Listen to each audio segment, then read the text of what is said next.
Ay, hello mga idol, kamusta na kayo dyan? Ayun, sana nasa mabuti po kayong kalagayan, no? So, bago ko simulan tong aking vlog, so maraming salamat po sa mga subscriber natin dyan na patuloy na nanonood. Oh my God! Wow! Channel, no? So, wala tayo masyadong post na video. Busy-busyan tayo. Nagpo-focus tayo sa short video, no? Sa short YouTube. Sana all.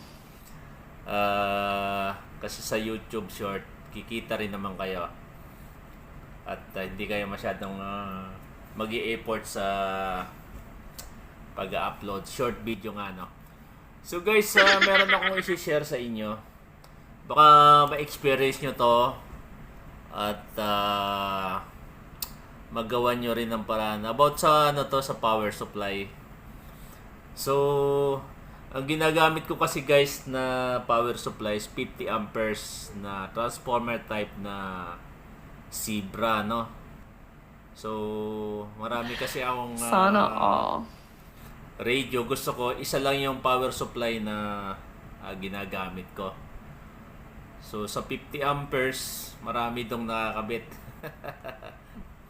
Kaya kung makikita nyo, so halos dyan lahat nakakabit Oh my God!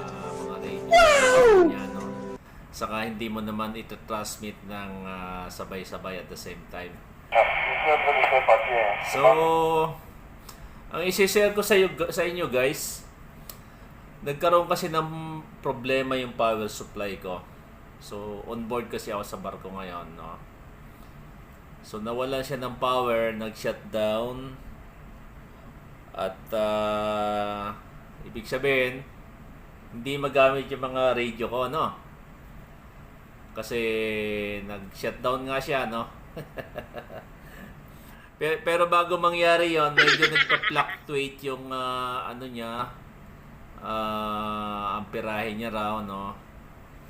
Tapos, nagpapatay sindi. So, pinabuksan ko sa aking sa harmonic ko, anak ko. At pinatingnan ko. Medyo marunong tong mga likot na binigyan natin ng instruction. At makikita nyo kung anong ginawa niya. Ayan, kung mapapansin nyo dyan, guys, binuksan niya yung dyan yung power supply. Meron siya nakitang sunog na part yata, no? So, pinalitan niya at so, panoorin nyo guys, panoorin nyo kung anong ginawa niya, no? So, ngayon mag-ayos tayo na Shoutout pala sa aking bago natin gawin yun, kay Engineer Marbiel. pwedeng i-diagnose muna natin yung So, power supply. panoorin So, natin. ang Let's go. nag-isira niya hindi na siya nag-on. Hindi naman siya nakasaksak, pero hindi siya nag-on kasi pumutok to. So, bago mangyari yon, yung parang mga naging signs niya, yung voltahe niya parang hindi consistent kasi nagpa-fluctuate dito sa voltmeter, tapos yung amperahe niya nabagsak din. Tapos ayun, bago pumutok to, dito banda sa may switch parang may mga langgam o anay na nalabas. So baka Oh shit, not naging good. dahilan din yun, or baka yun talaga yung naging dahilan ng pagkasira nito. Ngayon, yung fuse naman, yun yung pwede nyo unang i-check kasi baka ayun lang yung nadali. Kasi pag nasira yung fuse, hindi talaga tumagon kasi mapuputol yung connection ng power. So, kita nyo naman dito na walang sunog yung fuse, hindi siya bale. So, hindi ito yung problema natin. Ayan. So, kung wala kayo masyado experience sa pagbubukas ng ganitong electronics, lalo na kapag ganitong power supply, kasi marami siyang capacitor sa loob na mataas yung voltahe. Pwede kayong makuryente. Mas maigi na dalhin nyo na lang sa technician para alam nila yung ginagawa nila. Ayan, so bubuksan natin para makita natin loob kung ano pa yung mga naging damage at kung ano yung mga kailangan palitan para maayos tong power supply. A few moments later. Ayan, so ayusin natin tong power supply kasi meron siyang pumutok. Ito yan, tawag dito is wire wound resistor kung tama. Ito dapat yung itsura niya. Yan, malinis. Tapos pinalitan natin ng bago. Dapat same value yung ipapalit para walang maging problema. Tapos eto, dito nakalagay yung switch. Ito yung switch. Ngayon sira to kasi hindi na nagko-connect tong dalawa. Ganito dapat siya. May dalawang silver tapos isang gold. Dapat pag inon mo tong switch, meron siyang continuity. Etong dalawa. Ayan, i-testing natin.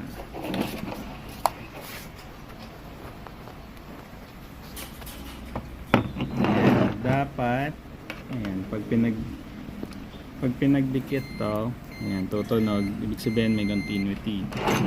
Etong luma, pag naka-off at walang continuity itong dalawa, ayan, wala. Pero pag inon, dapat meron. Ayan, sira siya kasi hindi na siya nag-on. Walang continuity. Ito yung bago, pag naka-off, wala din dapat. Pero pag inon, dapat meron na. Ayan. So, ayun yung ipapalit natin dito sa luma. Ayan, so mas maganda kung parehas yung switch na ilalagay para stock pa rin yung itsura niya. Ayan, parehas na parehas. Ayan. So dito pasok mo lang to, tapos etong dalawa yung dapat mag-connect pag inon mo yung switch. Tapos ito yung nandito sa may gold. So pasok muna natin dito.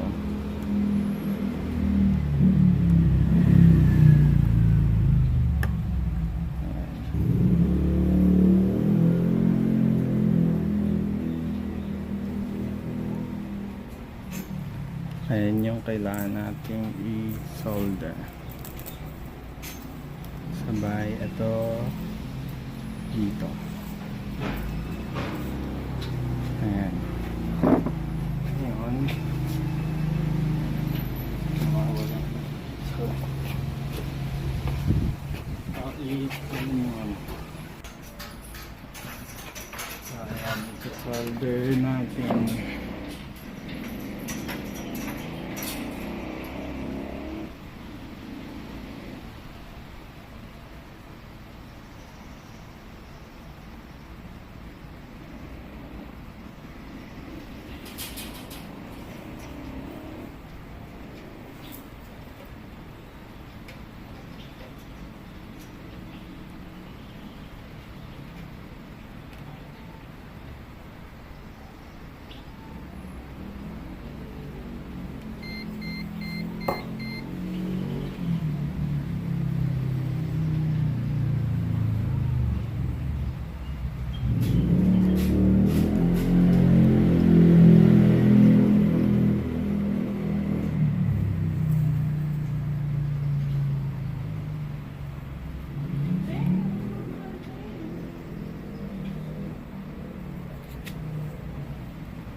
gumagana na siya.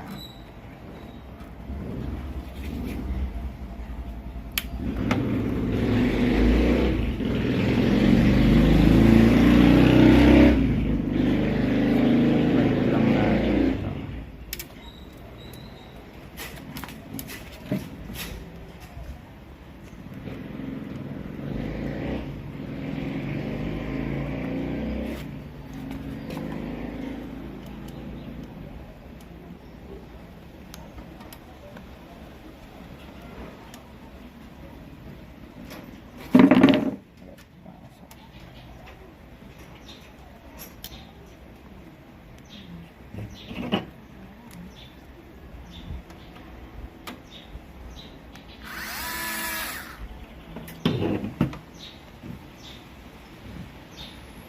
Try natin yung power supply. Naka-off.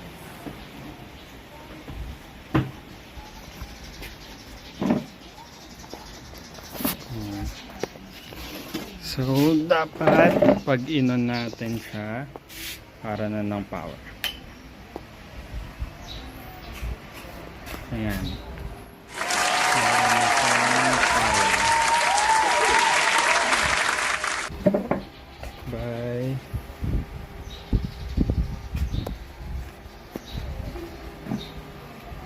Ayan. So, meron siyang nasa 14 volts, 13.8 volts. So yun guys, ano, okay na yung power supply natin. At naayos na ni engineer. so pinalitan niya yun pala, nasira yung switch niya bukod doon sa may nasunog sa loob ng power supply. So maraming salamat guys sa panood ng ating shinare na video So kung mangyari sa inyo, kayang-kaya nyong i-diagnose kung ano ang sira. So thank you for watching mga idol at 73 sa inyo dyan. Mabuhay po kayo, ingat po kayo, bye bye.